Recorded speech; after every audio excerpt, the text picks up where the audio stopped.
Ramon TV, habari na burudani kiganjani mwako. Geoffrey, zungumza na wanahabari. Asante. Cha kwanza tumshukuru Mwenyezi Mungu kwa maana tumesafiri salama kutoka Arusha mpaka kufika Dar es Salaam. Na so far wote tuko salama na tumeendelea na maandalizi kwa ajili ya mechi ya Yanga. Wachezaji wote tuko na morali. Tuko na morali kwa maana tunaamini kila mechi ile mbele yetu ni mechi ambayo tunahitaji kupata matokeo mazuri. Hivyo tupo tayari kwa ajili ya mchezo dhidi ya Yanga. Shukrani Geoffrey. Nakaribisha maswali kwa Geoffrey. Na Geoffrey, mko nafasi ya 13 kwenye msimamo wa ligi mkiwa na alama 22. Young Africa wako nafasi ya kwanza. Unafikiri kama wachezaji mnazungumza nini ambacho cha kuweza kumotivate kutoka chini kwenda juu zaidi? Kwa upande wetu kama wachezaji tunaona kila mechi inahitaji tuweze kupata matokeo ambayo ni mazuri ya kututoa katika nafasi tuliyokuwepo na kuweza kutusogeza nafasi ambayo itakuwa nzuri na kuifanya timu iweze kusalia ligi kuu ikiwa katika mazingira salama. Kwa naamini mechi ya kesho itakuwa miongoni mwa mechi ambazo zinatuhitaji tuweze kupata matokeo mazuri ili kuweza kututoa sehemu tuliyokuwepo. Kwa hiyo itaenda kuwa mechi nzuri ambayo inatuhitaji tuweze kupata matokeo mazuri.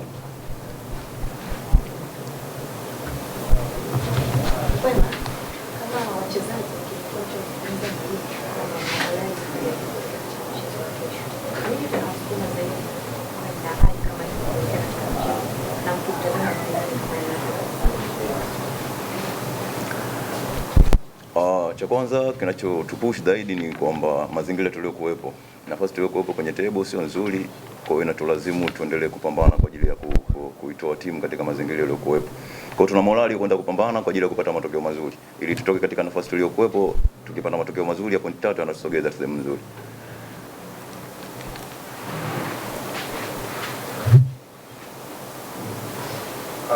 Mara nyingi mkikutana na Yanga, Coastal na Yanga ukiangalia mechi nyingi zilizoko nyuma huwa inakuwa ni tough game. Labda kwa nyinyi hapo kama wachezaji pamoja na benchi la ufundi kwa ujumla kwamba mechi ya kesho aidha tutarajie ni mechi ambayo mtaenda kupishana na Yanga kwa ajili ya kupata ushindi kwa 100% au ni mechi ambayo itakuwa yani tegemee kwamba kuona mchezo namna gani siku ya kesho kama nyinyi wachezaji?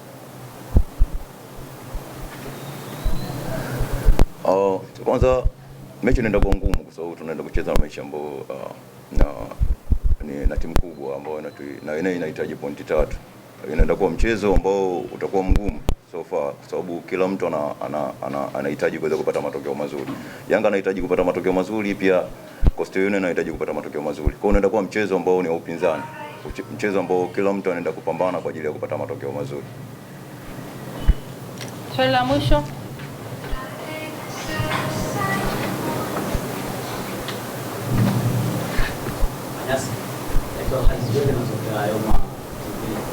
Habari njema kwa Wanatanga ni kwamba timu sasa inafunga magoli.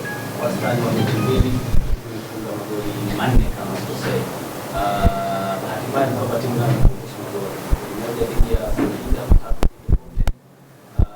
Wasiwasi unakuwa hapo kwenye mechi dhidi ya timu ambayo imefunga magoli mengi zaidi kwa msimu huu. Mmejiandaa timu nzima kuhakikisha kwamba mnakwenda kuilinda safu ya ulinzi ya Mangush kama si pointi 3 basi pointi 1 katika kesho?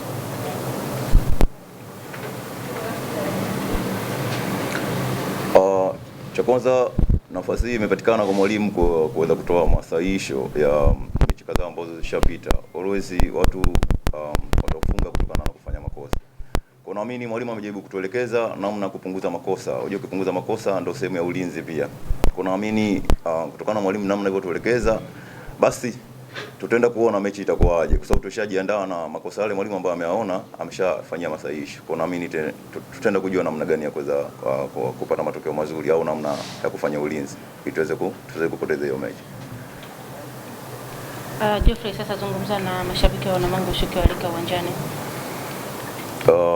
Mashabiki wetu wa Coastal Union waendelee kuja kwa wingi, waendelee kuja kutusupport kwa sababu bado haijaisha. Na sisi kama vijana wao tunaendelea kupambana na kuendelea kuipambania nembo ya Coastal Union. Kwa hiyo waje kwa wingi, waje kutusupport, na ambao wako mbali waendelee kutuombea vile vile. Tutaendelea kupambana mpaka mwisho. Roman TV, habari na burudani kiganjani mwako.